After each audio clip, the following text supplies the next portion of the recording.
God is a good God, and we thank Him that we are still in the land of the living. We are healthy and we are strong, and we have confidence in Him. We welcome you in Guyana, the Caribbean, and further field. I want to thank you for your viewership week after week. We pray God will continue to bless you, your family, and yours. So we ask that you invite someone. Stay tuned. God bless you. This evening we want to continue the discussion we started on the topic A New Day. And we would like to say from the inception here that a new day involves a mindset that thinks transformational. It was the Apostle Paul who said, "Do not conform to this world, but be transformed by the renewing of your mind." If we are going to experience this new day that we're talking about, we must be able to think and to act differently. The old order must go. And Agai addressed this matter, showing that we should not really be concerned solely about ourselves, but especially when a rebuilding process is necessary. There needs to be a collaborative effort among the prophet, the political arm, and the people for collective impact. There must be a common agenda. There must be the pooling of skills and resources if we are going to really experience this new day that will ultimately result in the transformation that we seek in this nation. Gentlemen. I would like to perhaps ask you a question. You've just returned from Fresno in California, where I believe they have the highest concentration of poverty in the United States of America. And you met a young lady, Spiration. She served as mayor for several terms. I'm sure you saw a city in transformation. What stood out for you? I think what was very important is the desire for change, and this desire for change. Initially, they had some problems, but I think persons realized that if this city is going to be transformed, that everyone must bring to bear their skills, their resources, and they must have one mind. And it is amazing because I did say ask the lecturer, why is it that you're talking about poverty, and I'm not seeing poverty like I've seen other places here, but he said the reason why we've brought you, because this place was not like this all the time. Fresno was in a terrible state when we looked at it in the 60s and the 70s. But the transformation that they've experienced, because the mayor, she's a politician, and but what we saw, it was the coming together of the church. The church played a pivotal role in this transformation process, and the mayor was a praying lady also. So she said many times when wars and rumors of wars she heard broke out, she went to her chambers, and not only the mayor was praying, we had a situation where the members of the council were all praying, and ultimately we have seen, it's still a work in progress, but we've seen lots of changes in Fresno because the people began to think with one mind. I also had an experience where we were taken to an elementary school, and Bishop, I have never seen the desire of people to throw away all the fights and whatever, the different views, to move things forward. We've had teachers coming together with people in the community to do literacy. There are people who retired give their services for free. And so this school probably got the best award in terms of improvement and so on. So what we've seen in terms of this whole thing about, that's why I mentioned the term collective impact, because that's a term I learned here. When people come together and bring all the things that they have, the skills, the resources, the agenda is common, not three different agendas that we're pulling apart, we could really see the kind of progress that we want to see in a nation. And so you observe a ship that is turning, yes, sir, slowly but turning, getting itself in the right direction. Yes, sir. Yeah, and you know what touched me when I was there, I saw, the professor of record took us to some spots wonderful paved roads, and he said, in 2001, two men, a man and a woman, lost their life right at this spot. And while the blood was fresh, we came here and we repented, the entire community. Yeah. There's a change in the mindset, and there's a change in attitude. This must not happen again. And so the community, now 520 BC, 520 years before Christ came, a voice broke the silence in Israel. It was a voice of a prophet named Haggai. It is important. He brought a word, a new day, speaking about a new day in the life of the people of God. But this word was directed to the governor, Zerubbabel, the politician. It was also directed to the high priest, Joshua. It was also directed to the people. If there's going to be a new day, there must be a collaboration, a partnership between what I would call the prophet, the politician, and the people for a new mindset. Listen, he introduces his message by saying, consider your ways. Consider your ways. We are specialists in considering the ways of others. We like to see and to say, he has done this, she has done that. But the advice here, the challenge here is consider your ways. If we're going to come into this new day, we need to begin, Reverend Asano, by considering our ways. Bishop, I agree, because there's no way you'll be able to correct an issue if you do not try first to correct yourself.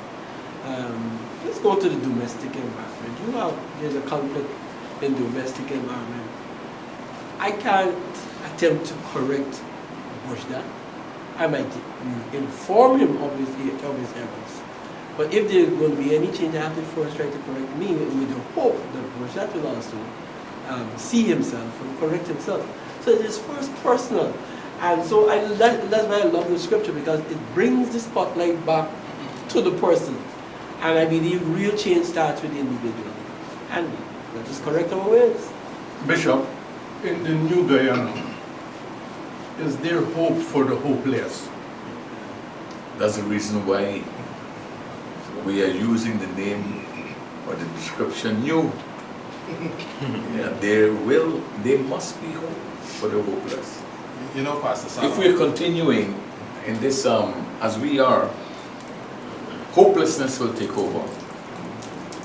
We have specialized in pulling down each other. We can't have civil discourse anymore to see. We have a template that is not working for us. It's taking us into the gutters. And so we need a new template. While we engage each other, there's got to be partnership. And you don't take your dirty linen if in a partnership. You, your wife, your brother, you and your sister, you have problems inside. Resolve it there. Consider your ways. Consider your ways. So there's hope for the hopeless. Can I read this? This is national song. Guyana, I want to serve my country.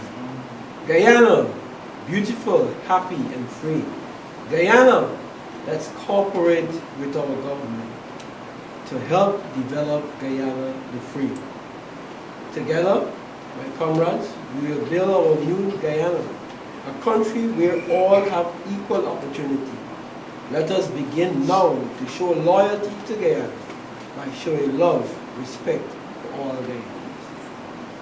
Consider your ways and be thinking a new day. And the question was asked, is there hope for the hopeless? But what about the gatekeepers and their understanding of what a new day entails? Bringing the kind of leadership that is needed to the people, and not believing that because it is not my idea, because my idea is not taken on board, no play. Nothing can happen. So unless we can understand that we all are part of what is happening in this new day, and whether it is my season or not my season to reign, I have a critical role to play in ensuring that this new day is worth it, not for me, but for all. So I'm hurting. I'm hurting. You're talking about the new day. I'm hurting. I am upset because of what you have done. So what do I do in this new day concept? How could I represent justly my views in this new day? You know, Bishop, as we looked at considerably what the prophet is saying here, and as we read further, he made mention of the fact that you have planted much, but harvested little. I think the point he's making there is that we have tried, if I can put it in the context of Guyana, we have tried many things, several things, but they seem to have not worked in order for us to benefit or have the benefit of a new day. So in considering our ways, we have to move from looking inwardly. There is something or there is someone that is greater, that is superior to us. And if we listen to what Reverend Hudson said just now, the men found time to pray. The counselors found time to pray because they recognize that within themselves, okay, they need assistance in order to bring the community together, and they need to develop and to forge ahead in the new day. So what the prophet is saying here to us is that we need to consider our ways in the light of someone who is greater than us, and that is God. We need to seek God's help if we are going to forge ahead in this new day. So there is this new template, this new day. We're talking about a partnership, relationship between the prophet, the governor, the politician, and the people. And this confrontational template that we have used for years. We need to, well, if some feel, man, here, we have to do this. Our recommendation is that we begin to develop a partnership. We begin to examine an opportunity. Let us talk. Let us talk. Let us find a way. And you've mentioned the solution really. If the problem is at this level, and for years we are just butting heads here. Perhaps if we go above, we need to find a solution above. Yes. And that is where we're talking about just getting God involved or faith involved. This where the prophet comes in, because he brings the solution from above. He represents God and the matter. Exactly. And it's a case whereby when the prophet said, consider your ways, that was just the first line of a word that came from God. Let's go and see if we could read some more. It says, you have sown much and bring in little. You eat, but you have not enough.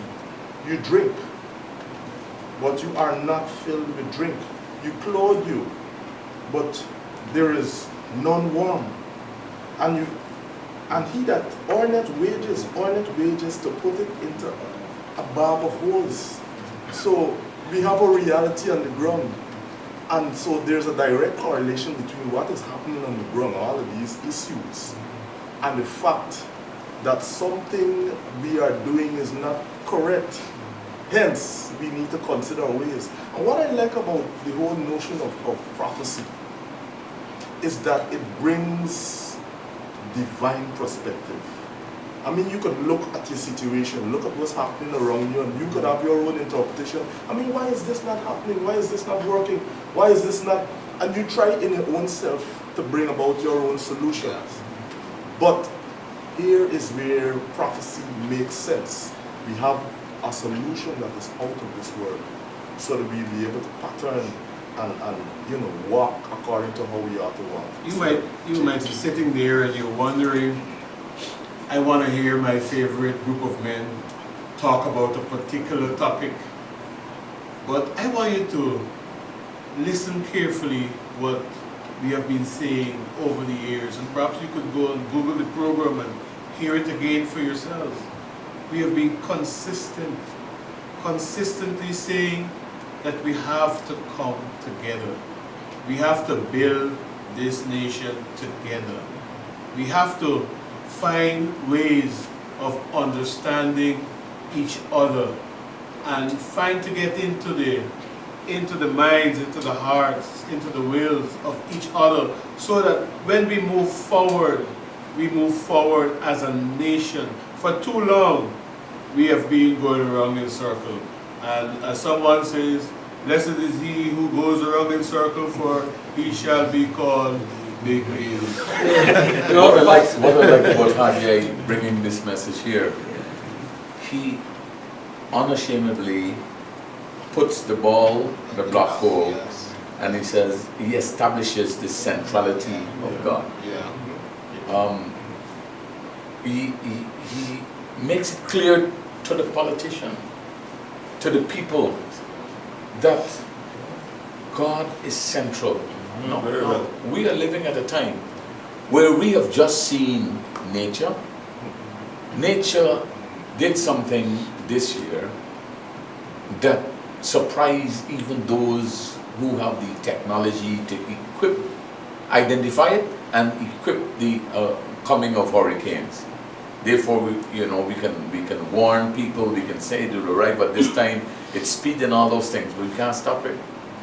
Here Haggai speaking, he said, he establishes the point that the temple, the house of God, is central to the growth and development, not just of a family, but the entire nation. He moves further and he says in verse 10 of chapter 1, therefore the heavens above you, because you did not establish this temple, because you did not build a house, rather you were seeking to build your own houses, your own seal and panel houses.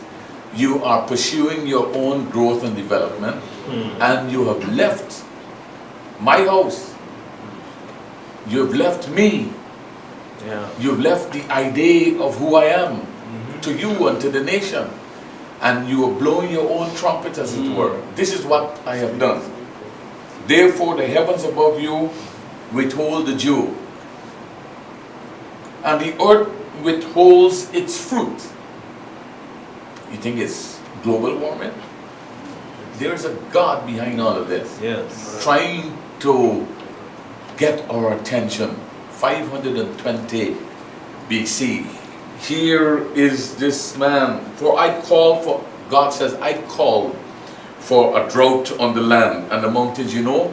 If politicians have this power, certain parts of the land would be wonderfully fertilized and blessed. Rain would only fall there. Dew would only fall in certain villages. And to hear about men boasting about who they are and what they control. Listen, I'm fearful. God controls, He owns the earth is the Lord's, and the fullness thereof. And so this is for all of us to understand the seriousness. God says, I call for a drought. You can call for a drought. I call for a drought on the land and the mountains. I call for a drought on the grain and the new wine and the oil, on whatever the grounds bring, whatever the ground brings forth. I call for drought on men and livestock and on all the labor of your hands. What we are doing is that we have all grown up in this place, and we are bringing to our attention, we better put God back in this equation. That's right. Vain is the help of man. We better put him back in the equation. And this is, it's not, we're not just directing our comments to religious people, but to politicians and the people in general. This is a template. Let us catch ourselves. Let us come back to the place where we bring him back, where we acknowledge God for who he is. Bishop, I like the comparison that you made. No, I like the comparison that you made with the centrality of God as against the humanistic kind of view. And sometimes when you look around, not only in our country, in the world, you see men plotting and drafting and preparing things, and they know that these things are going to work. So from their mindset, they become God. And you see what Haggai said. But coming back to my observations in Fresno, we saw the chief of police. Could you imagine the chief of police going to the parliament building, as you want to say, in that community, and saying that these pastors, I want to thank God for them and the initiative that they're using in terms of partnership and bringing people together. People from all walks of life, races, Hispanics, blacks, Jews, you know, the policemen, the mayor, people in strategic positions join, you know, in this partnership. And the thing that really touched me is when Dr. White said that they prayed for 24 years, and that struck me. So I know we've been praying a long time in this country for different things, and I believe that we've begun to see some changes, and I think over time we will get where we want. But he said every Friday night, and of course they don't have these long kind of sessions, but every week, he said, every Friday night for 24 years, and he identified some praying partners. So these people never took God out of the equation. Never. God was always there, and that's how we see the murder rates drop, the abuse, the prostitution, a whole set of things that were really out of order actually, you know, dropped because of God. One of the things that struck me is that the partnership that we are talking about, the partnership that Haggai establishes, I saw a partnership like that in Fresno. This is a huge church, thousands of members. Yet the pastor of that house allows another pastor to use another section of their facility, reaching the poor and the powerless on the streets. Yeah. And they come in there, and the mega church, they help them by providing meals and all of those things. So here is this big unit. The people from the street come just as they are. Going into such a place was humbling. The place for people who were in prison, locked up, served their time, and now they're in the streets and all those prostitutes, and they are there worshiping God. There is a place for the centrality of God back in our lives, back in the nation, back in our public discourse. We need to recognize Him for who He is. Then we need to consider ways and humble ourselves and begin to work with each other for the advancement of Guyana, and the glory of God. Bishop, some one of our songwriters, national song, years and years ago, the line, can't remember the name of the song, God's golden city that will never grow, referring to Guyana. So whoever the songwriter was, recognized the importance of God here and consider also that this is God's country. So how can we build and we leave, you omit the owner of this country in whatever process you do? Only God controls the heart. Only God can get through to the heart. So when we leave God out, the heart becomes hard, cruel, insensitive. And I don't know how you could have a community being built with a hard, insensitive, cruel heart. And so all we're saying is that for our community to grow and develop, you need people with a heart that can feel, and only God can give you that kind of heart that can feel. Except the Lord, the heart of flesh. Except the Lord builds the city, except He builds, we would labor in vain. So we need that collaborative effort, and we cannot expect to succeed by leaving God out. He must be the architect. Why did Haggai not just go to the politician? Why did he also go to the church? To my mind, it speaks of the responsibility that both the politician and the church have got to the people. Now, we, the church, God is dependent on us more than he's dependent on the politician to bring this process of a new day into reality. And the church has got to play its role. It has a critical role to play. We also need to look at our ways. We need to ensure that we are aligning ourselves with what God expects us to do. The message was threefold. To the prophet, God. representing the community of faith, the politicians, and the people. And the people. I find that our people, very many times we don't think through the situation and we give our leaders a free pass. We give them a free pass. But Haggai came with a message that has an implication for the people, the politician, and the prophet, and the community of faith. Thus says the Lord in verse 7, consider your ways, go to the mountain and bring wood and build a temple. Who should go? Everyone should go, that I may take pleasure in it. We are saying, you must do this, you must do that, there's got to be an attitude. We have to develop an attitude where together we understand the importance of the grace of God, of the anointing. There are some countries in the Caribbean that have not received full power since Maria and Irma and Maria passed through. Think about that. Think about that. There are other countries that will take years for them to be rebuilt. Think about that. Think about the fact, the claim of God. We don't need to go back there in order to rebuild. We can change our ways now. We can consider our ways now. And we can move this nation back to the place where it should be.